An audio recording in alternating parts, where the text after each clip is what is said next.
자, 분야별 경찰활동 중에 이제 세 번째 수사경찰활동에 대해서 말씀을 드리겠습니다.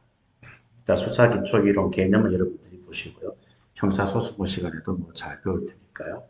범죄 수사 재원칙 요걸 하나 정리를 하시면 좋겠습니다.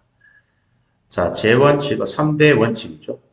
3대 원칙. 범죄 수사 3대 원칙. 3S 원칙이라고도 합니다. 오늘 형, 공신, 현재 공신이다. 형공신에서 세 가지를 기억하시면 되겠습니다. 자, 현장 보존의 원칙은요. 범죄 현장은 증거의 보호다. 증거의 보호하면 현장 보존의 원칙과 관련되어 있습니다. 아무래도 범죄 현장에 가장 증거가 많이 있을 거예요. 그 증거의 보호하면 현장 보존의 원칙이다. 그 다음 공중협력의 원칙이라고 하는 것은 우리 국민들의 협력이 필요하다는 거예요. 그 사회는 증거의 바다다. 목격자 같은 거. 범인은 아무도 보지 못했다고 생각했는데 알고 보니까 뭐예요? 저 먼 곳에서 지켜보고 있었던 거예요. 그 목격자를 통해서 우리가 범인을 근거할 수 있잖아요. 그래서 신고, 뭐 포상제도 이런 말이 나오면 공중협력의 원칙과 관련이 있다라고 보시면 되는 거예요. 그리고 수사는 신속하게 착수를 해야 합니다. 자, 세계 3대 원칙이 뭐라고요? 형공신, 증거의 보고하면은 현장 보존, 증거의 바닥하면은 공중협력, 신고 포상제도 하면은 공중협력과 관련되어 있다. 그렇게 정리를 하시기를 바랍니다. 그 다음 두 번째는 수사 기본 원칙이 나와 있어요. 여기도 두 문자가 있어요. 수사자가 임의 수사를 제외한 영장 없이 강제 수사를 할 수 없다. 이렇게 하시면 자연스럽게 문장이 만들어집니다. 수사자가 임의 수사를 제외한 영장 없이 강제 수사를 할 수 없다. 꼭 기억하시고요. 여기서도 주의할 것은요. 요 7개 원칙 중에서 헌법상의 원칙이 세 가지가 있어요. 이 헌법상의 원칙이 뭐예요? 자기무죄 강요 금지 원칙, 영장주의, 강제수사, 법정주의. 이게 뭐예요? 헌법상 원칙이 되는 거예요. 수사 기본 원칙 중에서 헌법상 원칙 하면은 요 세 가지. 요것도 두 문자가 있죠? 강령자가 됩니다. 강령자. 강령자 요 세 가지는 헌법상의 원칙에도 해당된다 하는 것을 알아두시면 됩니다. 내용은 뭐 보시면 금방 연결이 가능할 거예요. 이렇게 정리를 또 한번 해주시기를 바랍니다. 자, 그리고 이제 범죄 소상 준수 원칙이 있어요. 법종, 자, 법종 민선, 백성민자, 법종 선임은 백성들을 위해서 선을 행하시라. 아니면 법종 민선, 이렇게 여러분들이 기억을 하시면 됩니다. 자, 우리가 수사를 할 때는 법을 준수해야 된다, 이 말이에요. 그 수사는 종합수사를 해요. 그래서 편견을 버리고 모든 기술과 지식을 또 조직을 동원해서 종합수사를 해야 되는 거예요. 또 민사관계 불가침 원칙입니다. 형사사건에 대해서만 허용하는 거예요. 선정, 후폭, 증거를 먼저 뭐예요? 수집하고 나중에 체포한다 이 말입니다. 증거를 먼저 확보하고 나서 범인을 체포하는 거예요. 그런데 선포, 후정이라 후포, 그러니까 선포, 후정이라는 것도 있어요. 그러니까 먼저 체포를 하고 증거를 수집하는 게 있단 말이에요. 반대로 대표적으로 마약 범죄가 마약 범죄자는요. 마약을 했는지 하지 않았는지를 우리가 먼저 근거를 해야 돼요. 모발을 채취하고 소변을 채취하고 또 정맥 주사 자국이 있는지 없는지 또 마약을 소지하고 있는지 없는지 체포를 해야만이 확보할 수 있는 겁니다. 그래서 선정, 후포, 반대, 선포, 후정, 마약 범죄가 대표적으로 선포, 후정이다 하는 것을 알아두시면 됩니다.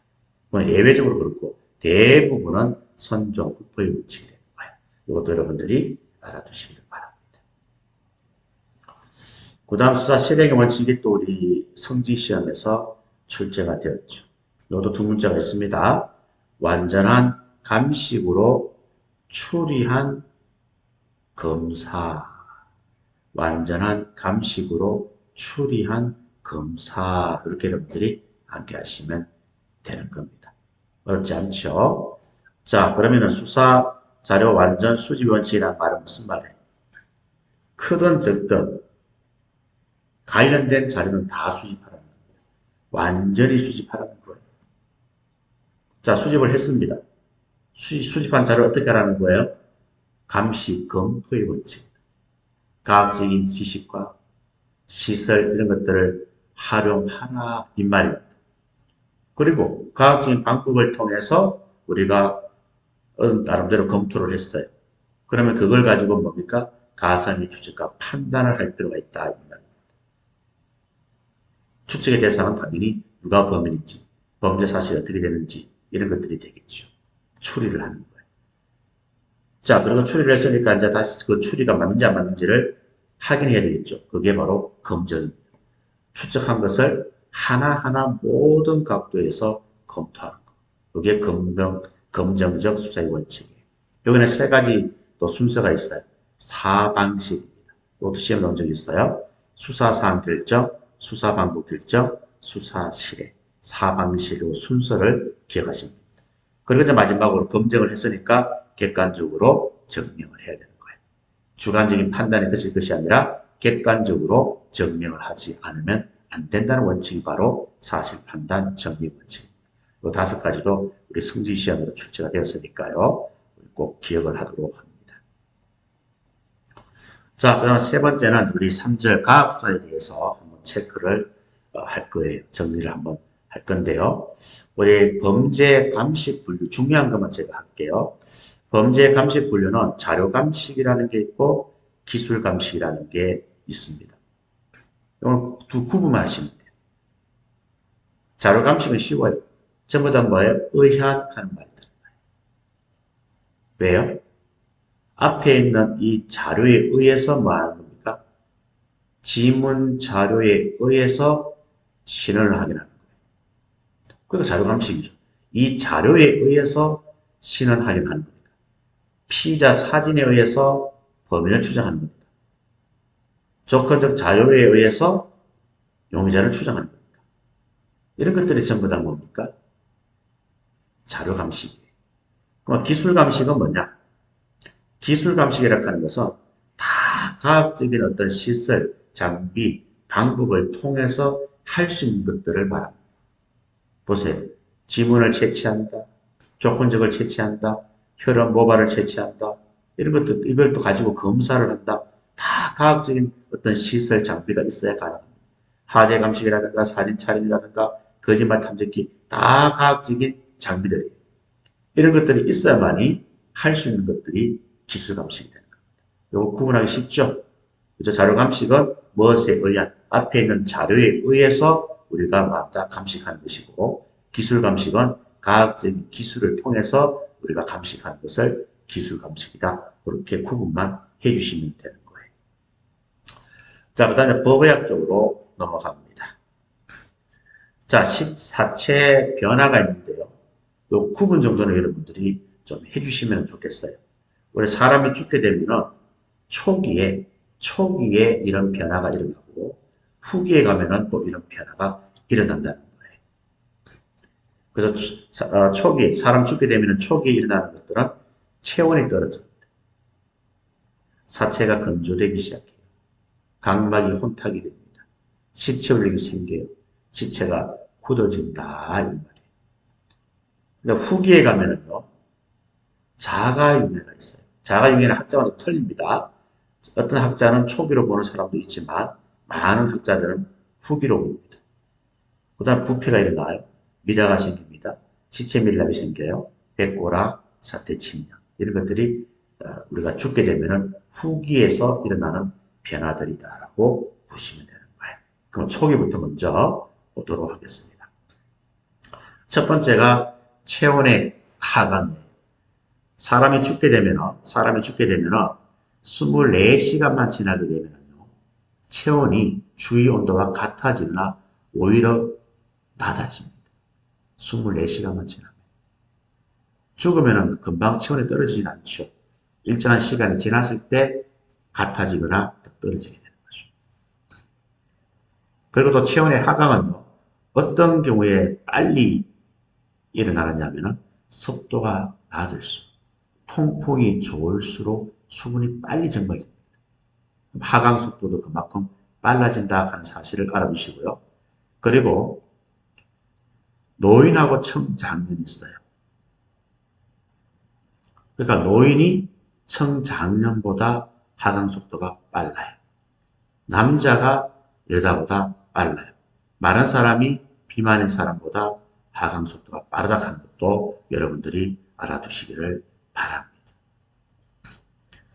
자, 그리고 체온의 하강을 통해서 우리가 사후 경과 시간을 추정할 수가 있어요. 추정하는 방법이 이제 고창자 내 온도를 측정함으로써 우리가 측정이 가능합니다. 그래서 이게 긴 온도계가 있어요. 죽은 사람 한 문에 집어넣고 거기에서 뭐예요? 고창자 내 온도를 측정하는 거예요. 측정해서 이게 모레츠 공식이라는 게 있습니다. 자, 이건 공식은 37도에서 직장 온도를 우리가 온도계를 통해서 측정을 했잖아요. 37도에서 그 직장 온도를 빼요. 그걸 0.83으로 나눠요. 그리고 겨울이면 0.7을 곱하면 되고 여름이면 1.4를 곱하면 되고 봄, 가을은 1을 곱하면 되는 거예요. 그럼 숫자가 나오겠죠? 그게 사망 경과 시간이 되겠다 이 말입니다. 이 그림은 우리 고려대학교 윤 교수님 책에서 제가 발췌한 거예요. 미리 말씀을 드립니다. 재미로 보시면 안 돼요. 아시겠죠? 실제 죽은 사람 그 신체이기 때문에 우리가 공부를 하기 위해서 제가 이렇게 보여드리는 겁니다. 자, 그래서 체온은 항문 거모기를 삽입해서 중요한 거는 많은 시간을 흘러면 안 되죠. 바로 16시에서 17시간 이내에 측정해야 우리가 사망 경과 시간을 추정할 수 있다고 하는 것을 알아두시면 되겠습니다. 알겠죠? 자, 곧 체온의 하강은요, 곧 창자 내 직장 온도를 측정해서 모레츠 공식을 통해서 우리가 알 수가 있다. 그리고 이때 직장 온도를 측정할 때는 죽고 나서 16시에서 17시간 이내에 측정해야 된다 하는 사실을 여러분들이 알아두시면 되겠습니다. 자, 그 다음 시체의 굳음이에요. 사람이 죽게 되면은요, 처음에는 이완이 되죠. 축 처지죠, 몸이. 축 처졌다가 시간이 얼마 되면 빡빡하게 굳어버려요. 그래서 아주머니께서 돌아가셨는데, 이런 자세로 돌아가신 거예요. 그러니까 굳어버리니까 뭐예요? 바로 하니까 그대로, 이 자세 그대로 취해져 있는 거예요. 그래서 처음에 사람이 죽게 되면 이완이 되죠? 그 다음에 굳어지죠? 또 시간이 지나면 또 이완이 된다. 그렇게 여러분들이 이해를 하시면 됩니다. 이게 시체 굳음이다 하는 것을 알아두시면 돼요. 이게 시체 얼룩입니다. 시체 얼룩이라고 하는 것은 사람이 죽게 되면 우리 몸에 혈액이 있잖아요. 그죠? 그게 정지가 되겠죠. 죽었으니까. 그러면 그 자체, 혈액 자체 무게가 있어요. 무게가 있기 때문에 밑으로 가라앉아요. 혈액 침하 현상이 일어난다. 이 말이에요. 혈액 침하 현상. 밑으로 가라앉는다. 이 말이에요. 자, 가라앉는데 중요한 거는 압박되는 부위는 나타나지 않아요. 자, 위에 그림을 보면은 하얀 부분이 등 쪽하고, 그죠? 여기 보면은 등 쪽하고, 그 다음에 허리 부분하고, 그 다음에 허벅지하고 이런 데는 어떻습니까? 좀 하얗죠? 하얀 부분은 어떻게 돌아가셨다는 거예요? 바로 누워서 돌아가신 거예요. 그러니까 등에는 바닥과 접촉이 되니까 어때요? 압박되니까 거기에는 식혈류가 안 생기는 거죠. 그리고 밑에 부분을 보면 굉장히 하얗죠. 이거는 이제 우리 여성인데 팬티 스타킹 같은 거 있잖아요. 그걸 입었기 때문에 압박이 되기 때문에 이렇게 하얗게 되는 겁니다. 시체얼룩이 생기지 않는 거예요. 이런 경우도 마찬가지, 밑에 그림도 마찬가지예요. 그죠? 좀 살이 좀 있는 분인데 엉덩이하고 등하고 바로 누웠을 때 어떻게 된다? 바닥과 접촉이 되니까 시체얼룩이 생기지 않고 여기 얼굴이 바로 바닥에 이렇게 접촉이 되는 거예요. 그러니까 코라든가 이마라든가 이런 데를 바닥과 접촉이 되니까 어떻게 됩니까? 예, 압박이 되는 거죠. 그런 데는 시체얼룩이 생기지 않는다. 이해하셨죠? 나중에 경찰관 되면은 이런 또 돌아가신 시체 이런 것도 많이 보게 될 거예요. 자, 그 다음에 제가 방금 말씀드렸듯이 시체혈육이라고 하는 것은 압박되지 않는 신체 저부에 생긴다. 압박되면 생기지 않습니다. 아시겠죠? 그리고 시체혈육도 사후에 30분에서 1시간 후부터 나타납니다. 시체혈육이. 죽고 나서 30분에서 1시간쯤 되면 서서히 나타나기 시작해요. 두세 시간 되면 뚜렷하게 현저하게 나타납니다. 그 다음 4, 5시간이 되면 이동성 시체혈육이 생겨요. 그러니까 시체혈육이 이렇게 있다가 사람을 반대로 뒤집어 버리면 또 시체혈육이 어떻게 된다? 이동이 되는 거예요. 또 저 부위로 내려갑니다. 근데 12시간이 지나잖아요. 12시간 되면 침륜성 시체혈육이에요. 그러니까 12시간 전후에는 사람 위치를 바꾸더라도 그대로 원래 그 위치에 그대로 있는 거예요. 이미 굳어져 있기 때문에. 무슨 말인지 이해하시죠? 그리고 시체혈육이라고 하는 것은 온도가 높을수록 빨리 생긴다 하는 것을 알아두시길 바랍니다. 그 다음에 시체혈육의 색깔이 있어요. 자, 일반적으로 우리가 죽게 되면 시체혈육은 암적색, 검붉은색이에요. 그러니까 빨간색에 검정색이 섞여 있는 그런 색이 됩니다. 그런데 익사라든가 저체온사라든가 일산화탄소, 청산가리, 이거는 선홍색. 여기 색깔이 왼쪽 그림 있죠? 이게 선홍색이에요. 이런 경우는 일산화탄소 중독사다 하는 것을 우리가 알 수가 있죠. 그 다음에 연소산 칼륨이라든가 아질산 소다 중독사 같으면 안갈색, 한갈색이 됩니다. 그리고 항아수소 가스 중독사는 녹갈색이죠. 오른쪽 그림 보면은 여기 녹갈색, 녹색과 갈색이 섞여져 있는 녹갈색. 이거는 항아수소 중독사가 되는 거예요. 그 시체혈육의 색깔만 보더라도 우리가 대충 어떻게 죽었다는 원인을 알아낼 수가 있다 하는 것도 여러분들이 알아두시길 바랍니다. 그 다음에 각막의 혼탁이에요. 사람이 죽게 되면은요, 각막이 불투명해집니다. 하얗게 됩니다. 각막이 안 보여요. 정상적인 경우는 이런 경우가 되겠죠.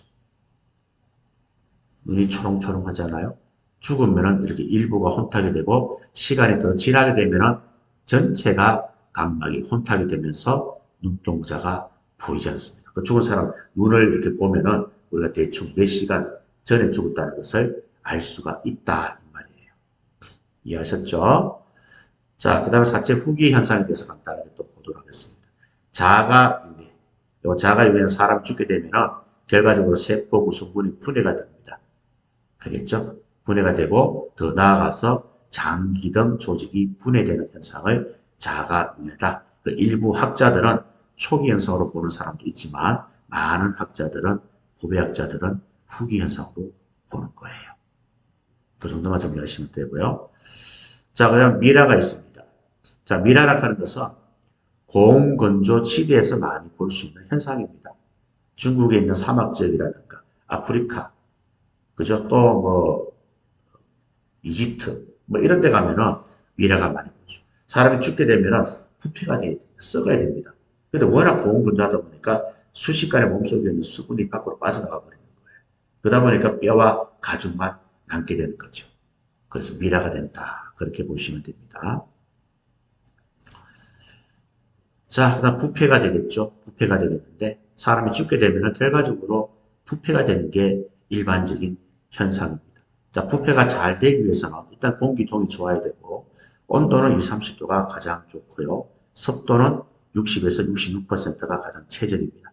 이 세 가지가 부패 3대 조건이 됩니다. 자, 그리고 카스피의 부패 법칙이라는 게 있는데요.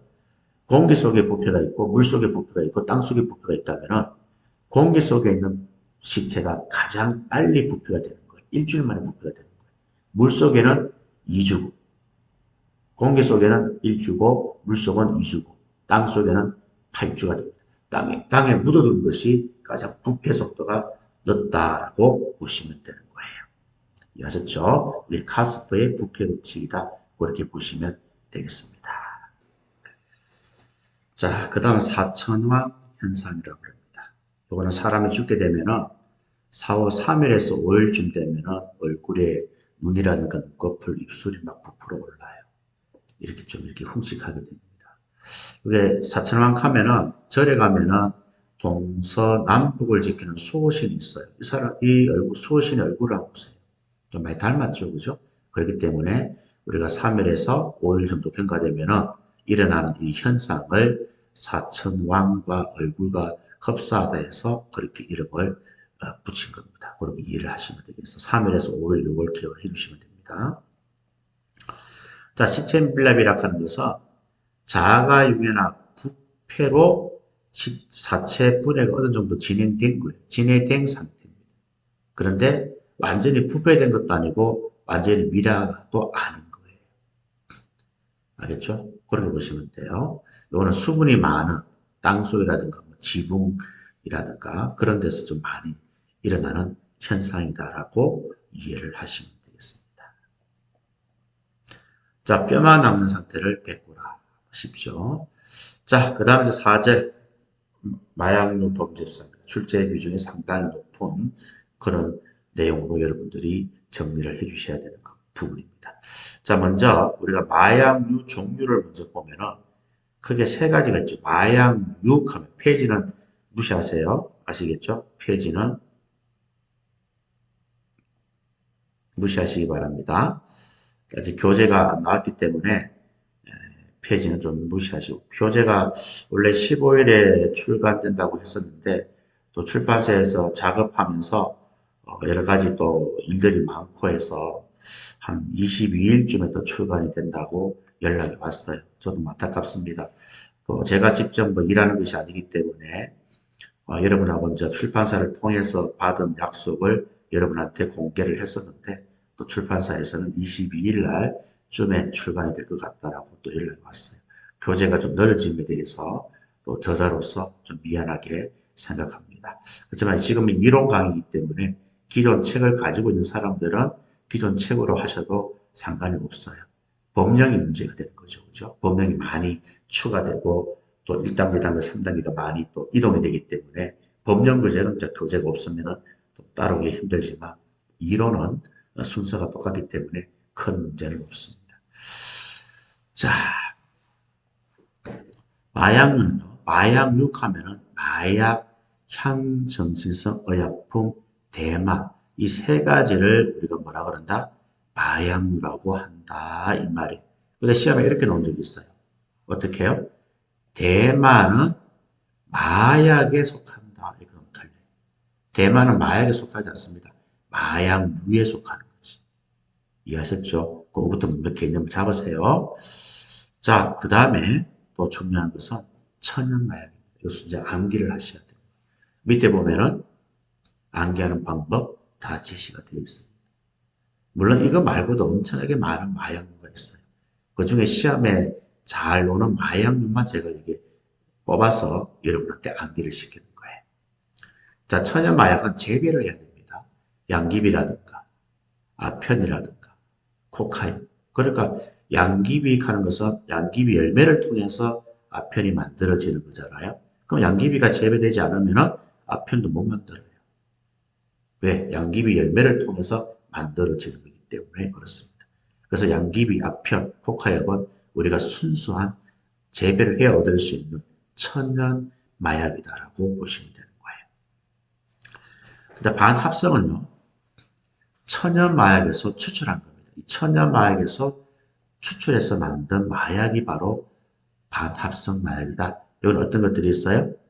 여기 나와 있죠. 오키모는 헤테코코아를 먹는다. 그죠? 그죠? 오키모는 헤테코코아를 먹는다. 자, 두 문제를 통해서 기억하세요. 오키모는 헤테코코아를 드신다, 먹는다. 그렇게 하십니다. 자, 합성마약은요. 합성마약은 매가 두 개가 있죠. 이게 두 개 매로 폐가 두 개 있죠. 두 번 패니까 아프다. 이렇게 가시면 돼요. 그 다음에 환해마약은 합법적인 의약품입니다. 합법적인 의약품이기 때문에 처벌을 하지 않아요. 여기는 코데솔, 코데잘, 코데솔, 코데잘, 유코데, 후리코, 아티반 이렇게 되어 있어요. 그랬죠? 기억하세요. 코데인이 들어오면 안 돼요. 여기. 코데인은 여기 있습니다. 코데인은 반합성 마약에 속합니다. 뭐 코데솔, 코데잘에서 코데인 하면 틀리는 거예요. 거기 여러분 조심을 해주셔야 됩니다. 자, 그리고 이제 한각제가 있고 반합성 향정신성 의약 보면은 한각제가 있고 각성제가 있고 억제제가 있어요. 자, 한각제는 LSD, 메스칼린, 페이오테, 사일로사이빈이 있고 각성제는 암페타민, 메산페타민, MDMA, 케타민 이런 것들이 있어요. 이것도 밑에 보면은 암기할 수 있도록 정리가 되어 있습니다. L자 메로, L자 메로, L자 메로, 쌓이니까 4, 4번 패다. 그렇게 보시면 되고. 그 다음에 각성제는 요거는 좀 특별하게 좋은 그런 두 문자 아이디어가 없더라고요. 암캐가 애매하다. 좀 이상하죠? 자, 그리고 억제제는 나머지 많으니까 넘어가셔도 좋습니다. 그렇죠? 그 다음에 연예인들, 이런 사람들이 하는 프로포, 이거는 억제제에 속한다 하는 것도 참고로 알아두시면 좋을 것 같아요. 자, 그리고 대마는 대마초, 대마수지, 대마수지 기름 세 가지가 있습니다. 대마초, 대마수지, 대마수지 기름. 세 가지가 있다 하는 것을 여러분 알아두시면 됩니다. 자, 이 종류도 한때는 시험에, 경찰 시험에 굉장히 출제가 많이 되는 거예요. 많이 됐었는데, 최근에는 종류 자체를 잘 묻지는 않죠. 그렇지만, 한 번은 또 튀어놓을 수 있으니까, 두 문제를 통해서 암기를 잘 해주시기를 바랍니다. 자, 그 다음에, 좀 더 구체적으로 마약에 대해서 우리 한번 살펴볼 텐데요. 자, 앵속 있죠? 자, 앵속은 뭐라고 그랬어요? 앵속은 양귀비입니다, 양귀비. 양귀비 열매를 가지고 아편을 만들고, 아편을 가지고 모르핀을 만들고, 모르핀을 가지고 헤로인을 만드는 거예요. 그러니까 여기 두 가지는 뭐예요? 천연 마약이고, 나머지 여기에 속하는 건 전부 다 반합성 마약이다 하는 것을 여러분들이 알아두셔야 되는 거예요. 모르핀을 가지고 헤로인, 하이드로무르, 코데인을 가지고 디하이드로코데인, 테바인을 가지고 옥시코돈 M99.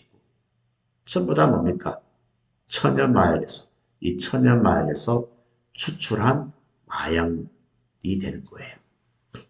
알겠죠? 그래서 앵솔과 아편은 천연 마약이고 나머지는 모두 반합성 마약에 속한다 하는 것을 그림을 통해서 다시 한 번 더 이해를 할 수 있도록 합니다. 자, 주요 한각제에 대해서 우리가 정리를 할 텐데요. 여기 시험에 출제가 잘 됩니다. 자, LSD가 있죠? L자매로 4번 패다 그랬잖아요. 자, LSD는 곡물의 곰팡이나 뿌리 맥각에서 추출을 하게 됩니다. 그리고 색깔, 맛이 없어요. 냄새도 없고 색깔도 없습니다. 산무가 되는 거예요. 그 다음에 사일로사이빈 버섯이 있습니다. 여기에서 추출한 것이다. 그럼 기억하시면 돼요.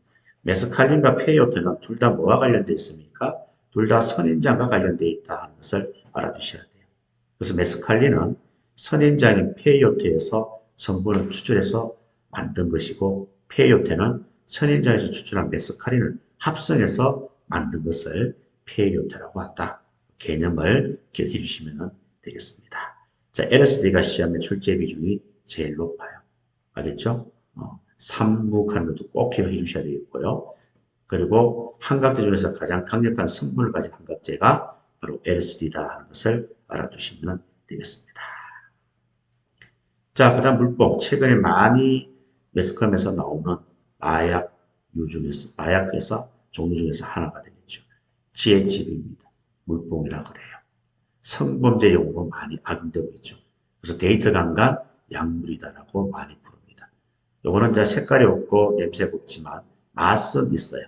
짠맛이 난다 하는 것을 알아보시면 되고요. 이거는 음료수에 몇 방울 타서 마신다고 해가지고 물뽕이라고 그러죠. 일단 그 효과는 한 10분에서 15분 정도 나타나고요. 지속 시간은 3시간에서 4시간 정도 지속이 된다. 또 특징은 24시간 이내 인체에서 빠져나가기 때문에 사후 추적이 불가능하다는 특징을 가지고 있습니다. 또 최근에 물뽕이 매스컴에서 많이 나오는 내용이고요. 또 최근에 그 성폭행을 당하는 중에 깨는 바람에 또 경찰에 가서 신고를 해가지고 범인을 검거한 그런 사례도 매스컴에서 나온 것도 있습니다. 자, 그 다음에 야바가 되겠죠. 자, 야바는 말처럼 힘이 솟고 발기에 좋은 약이다라고 일반적으로 부르고요. 순도는 20, 30% 낮아요. 그리고 3일간 잠을 자지 않을 정도로 한가도가 굉장히 강하다는 것을 알아두시고요. 또 중요한 것은 7번이 또 중요합니다. 자, 야바라카는 것은 원재료가 뭐예요? 화공약품이에요. 화공약품이기 때문에 언제든지 만들어낼 수가 있어요. 자, 그런데 헤로인은 다르죠. 헤로인은 뭐예요? 양귀비 작황에서 만들어지는 거죠. 양귀비 열매를 통해서 아펜이 만들어지고, 아펜을 통해서 모르핀이 만들어지고, 모르핀을 통해서 헤로인을 만들어지는 거예요. 그래서 야바는 원재료가 헤로인하고 다르다는 거예요.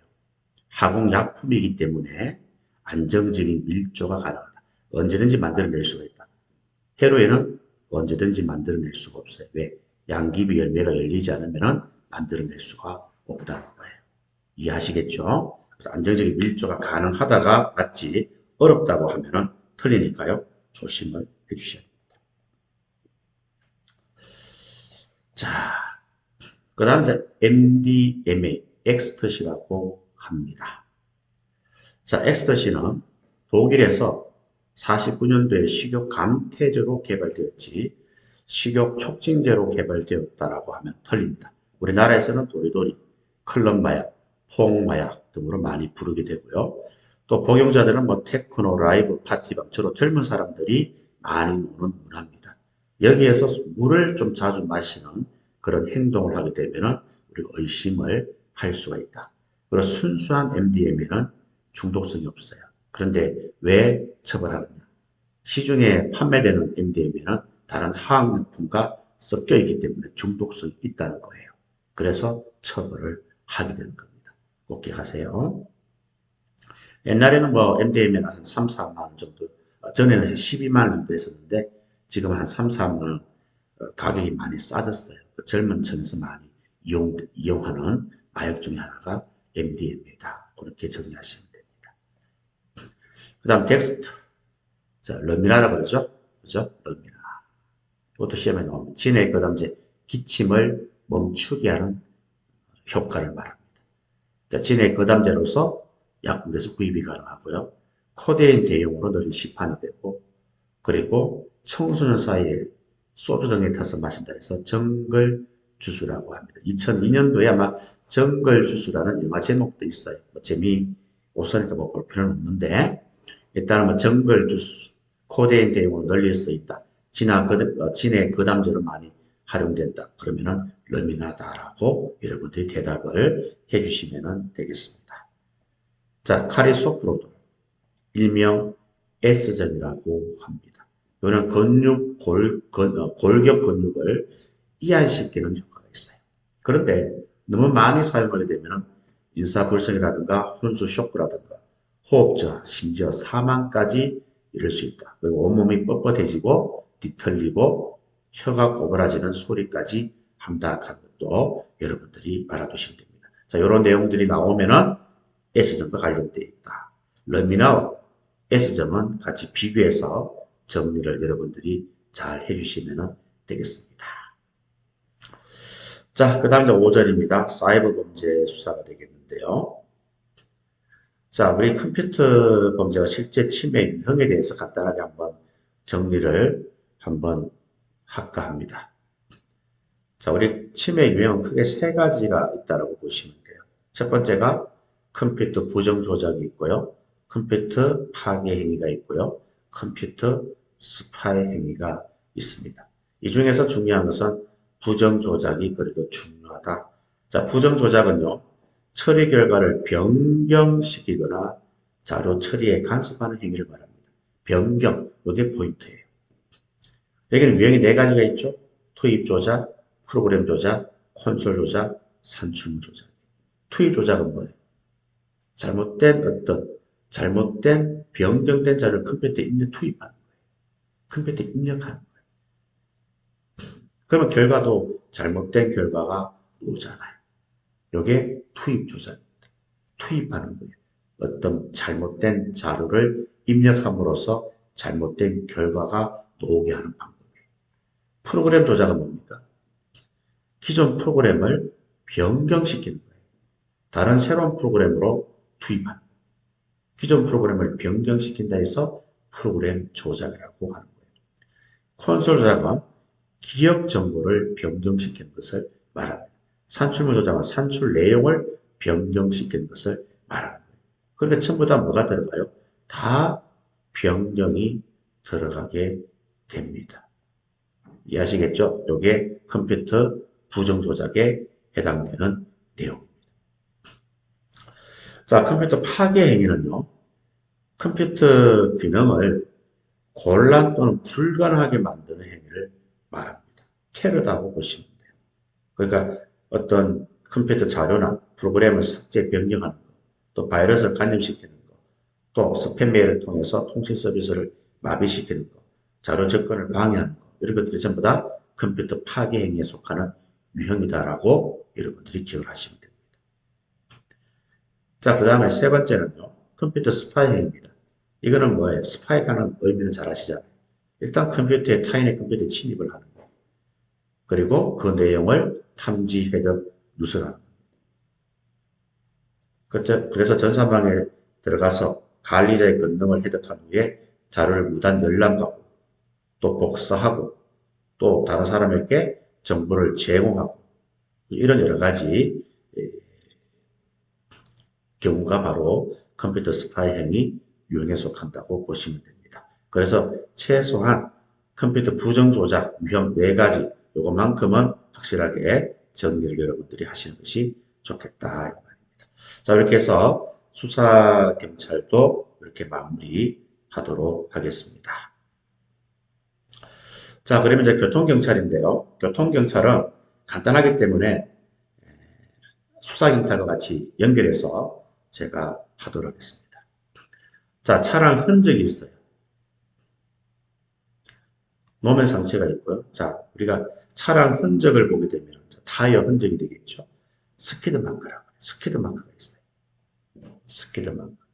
자, 스키드 마크는 스킵이 있고 갭이 있습니다. 자, 스킵은 뭐예요? 스킵은 요 간격이 1m, 1m 이내 정도 된다고 보시면 되고 갭은 이 간격이 한 3m 정도 된다고 보시면 돼요. 그래서 우리가 운전을 하다가 브레이크를 밟게 되면 타이어 흔적이 찍히잖아요. 도로에 남잖아요. 그게 스키드 마크고 그리고 만약에 1m 내외라는 말이 나오면은 스킵, 3m 내외라고 하는 말이 나오면은 갭 이렇게 여러분들이 연결해서 정리를 해주시면 되겠습니다. 그 다음에 가속 스커프예요.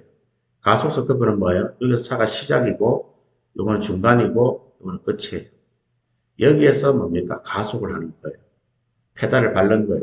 그러면 막 개음이 소리가 나오겠죠. 그리고 갑자기 출발하는 거예요.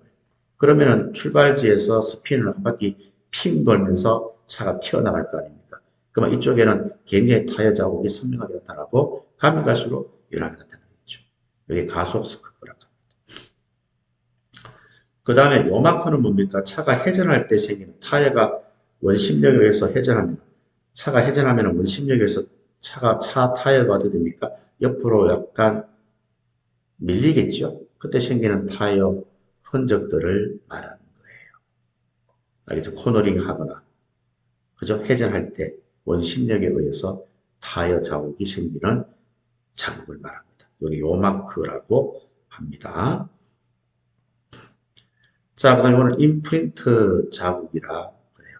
임프린트 자국인데요. 눈 위에 차가 지나가 보세요. 이런 타이어 자국이 그대로 찍히겠죠? 이게 프린트예요. 임프린트라고 합니다. 자, 그 다음에 노면 상처를 말합니다. 노면 상처인데요. 자, 이것도 꼭 기억을 해 주셔야 되는데, 요거는 뭡니까? 노면이 패인 흔적을 말하고 깊게, 요거는 패인 것이 아니고 얕은 흔적을 말합니다. 요걸 우리가 노면에 파인 흔적을, 요런 것을 칩이라고 해요. 호미를 가지고 노면을 판 것과 같은 짧고 깊게 패인 흔적을 뭐라 그런다? 칩이다. 이렇게 얘기하는 거예요. 그러면 찹은 뭡니까? 도끼를 가지고 노면을 깎아낸 것 같이 이거는 넓고 얕은 흔적을 찹이라고 한다. 이 말이에요. 칩은 짧고 깊게 패인 흔적, 찹은 넓고 얕은 흔적. 호미가 놓으면 칩이고 도끼가 놓으면 찹이다. 그렇게 여러분들이 구분하셔도 아무 문제가 없습니다. 자, 이게 그루브입니다. 그루브라고 하는 것은 뭐냐면 길고 좁게 파인 홈 자국을 말하는 거예요. 이걸 그루브로 간다. 그루브 하면은 홈이라는 뜻이에요. 홈 하면은 그루브라고 보시면 되는 겁니다. 이해하셨죠? 이렇게 해서 간단하게 타이어 흔적과 오면 상태에 대해서 알아보고 다음 시간에는 정보 분석 활동을 하도록 하겠습니다.